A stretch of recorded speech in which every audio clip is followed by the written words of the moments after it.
Hey there everybody, this is Sven Shinhan welcoming you back to Let's Play Lufia 2. So let's just get the save game started, shall we? Alright, the default name for our main character is Maxim, and we'll just stick to that for storyline purposes.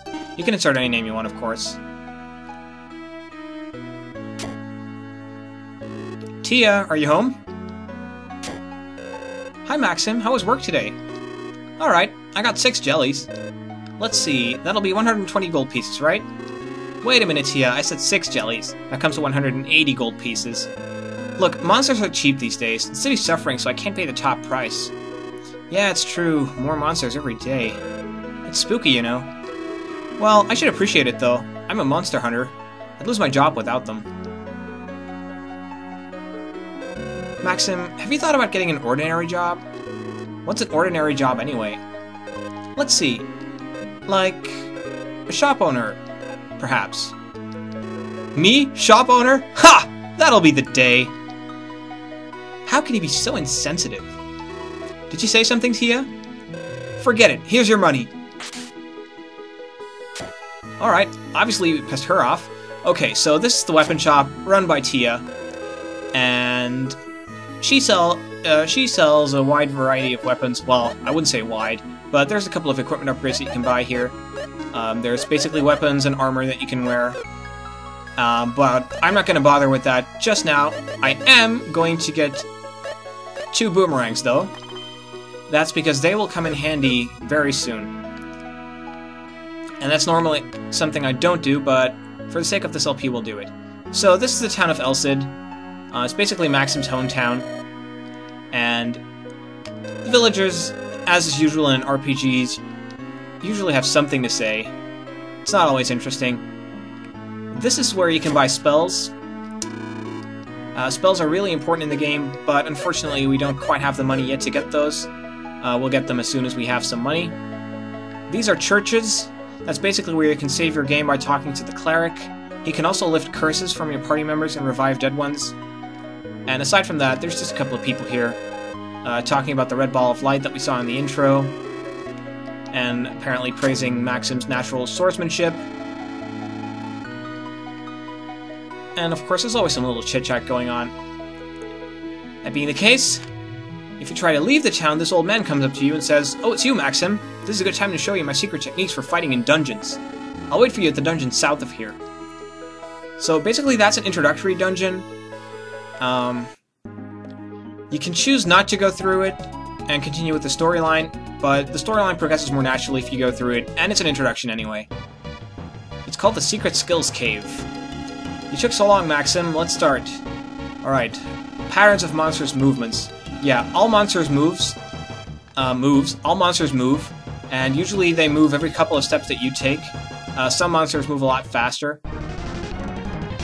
And in the beginning, basically, you only have your normal attack that you can use to fight jellies, and you get a little bit of experience for them. Yeah, some monsters are faster. I'm not gonna listen to all this stuff because I'll be explaining it in my own pace. So right now what he's doing, he's gonna introduce skills. Skills are techniques that you can use with the Y button in a dungeon outside of a battle. And they are extremely, extremely useful. You can stop monsters' movements, basically by shooting an arrow at them, and that avoids random battles. But right now, we'll just go with the extra experience. We might need it for the first dungeon, so we'll just, for the sake of ease, we'll just fight these monsters here. You don't have to, but I think it's a good idea to fight the first couple. And this is basically your first introduction to a puzzle. Of course, you have the switch there, and he says the switch will repair the bridge, but we can't reach it.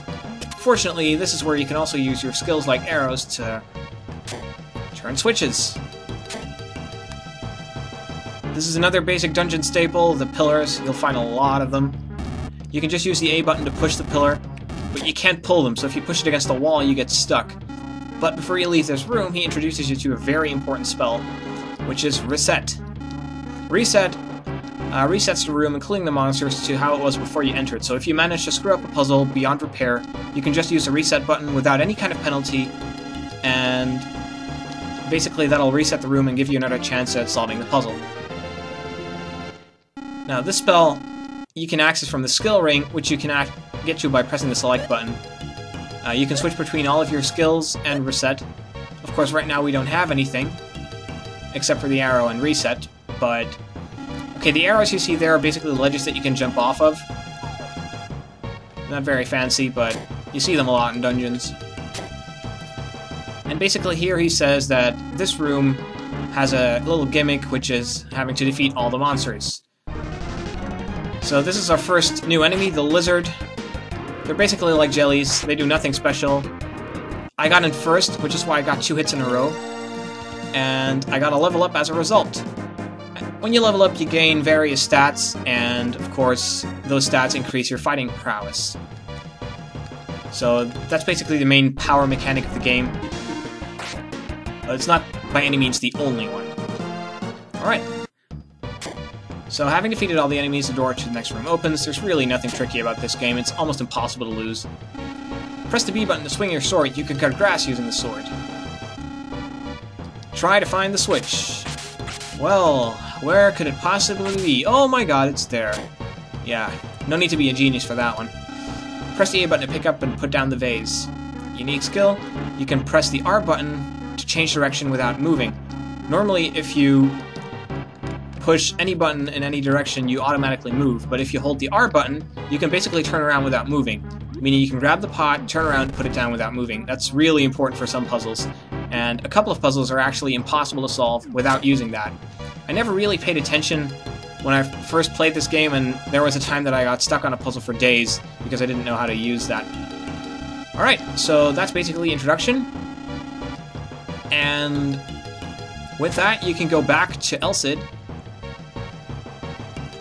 and continue the story, so let's do just that. Also, one thing, because Maxim is a monster hunter in El Cid and everyone basically reveres him, they won't charge you any money to stay over at inns. Normally, you have to pay a small gold fee to stay, but right in the beginning of the game you don't have to, which is always nice. Saves more money for equipment. Of course, I didn't really need to heal, but it's just a demonstration anyway. Hey Maxim, I was about to have dinner. Would you care to join me? Love to. Yeah, a man will always eat. I made something special, Maxim. Wait a minute, okay?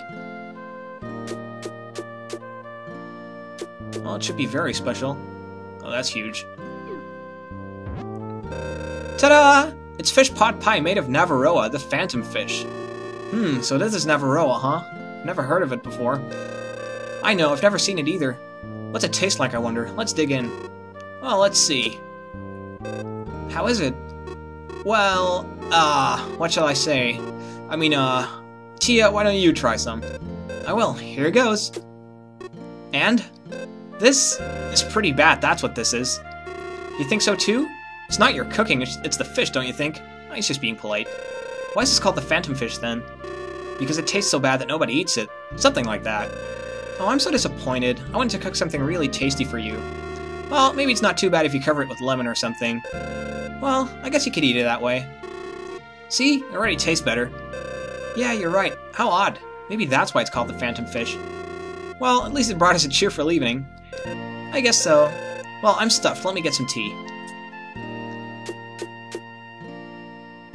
Here you are. Thanks. Yeah, the writers really did a stellar job with the dialogue. Say, Maxim. Yeah? Why are you always in battle? Why do you ask such a thing all of a sudden? You're the only one fighting monsters. Not many people fight to live. Why you? I've been fighting ever since I can remember.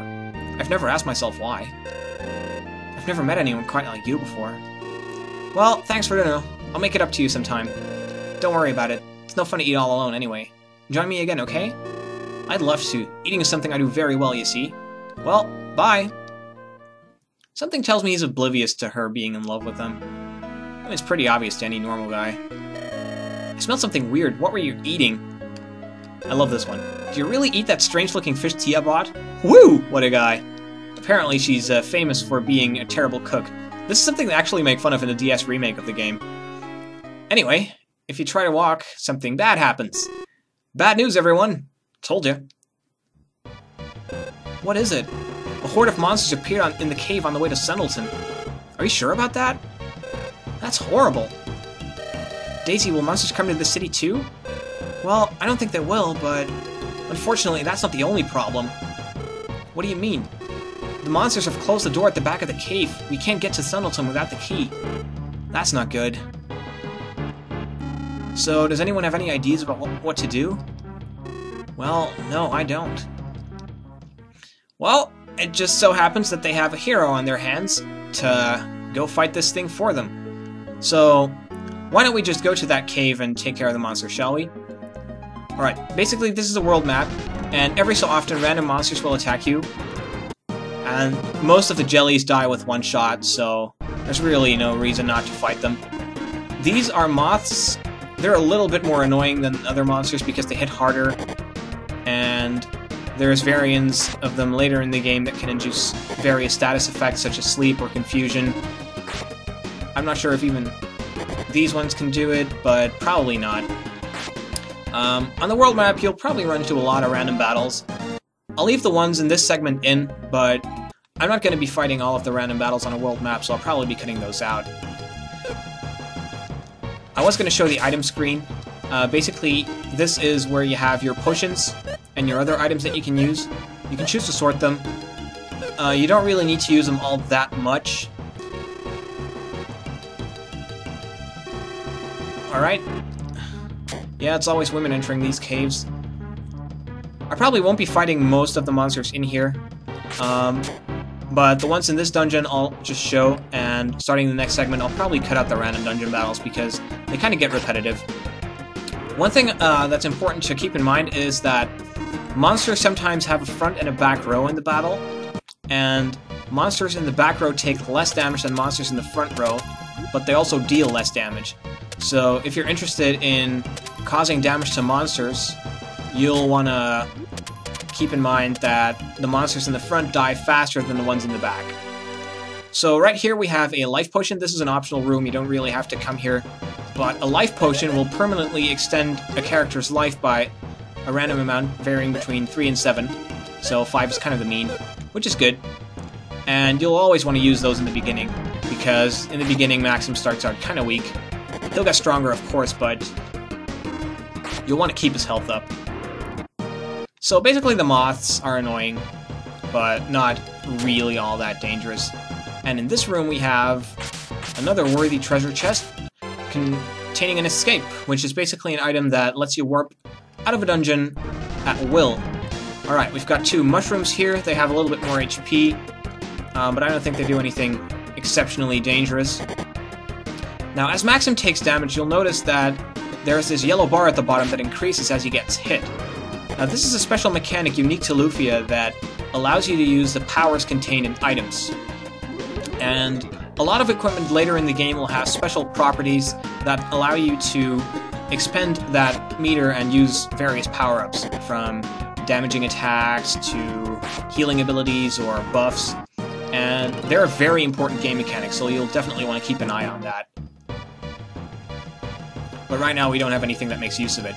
The lower your HP is when you get hit, the more it actually goes up.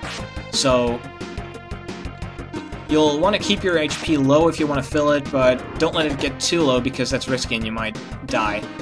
When you die in this game, you're automatically taken back to the last save point, which means that if you haven't saved in a while, you're basically screwed. So I'm not going to make that mistake, and I'm going to save regularly and often. So that's basically an extra little treasure room that gives you some nice items. And in this room, you can cut this grass here and get an antidote, which cures the poison status. Which is a very handy thing to keep in your stock at all times. Alright, I'll want to reach level 4 before I reach the end of this cave, for reasons I'll explain later. I might not have to because of the boomerangs that we have. Let me just heal the damage there.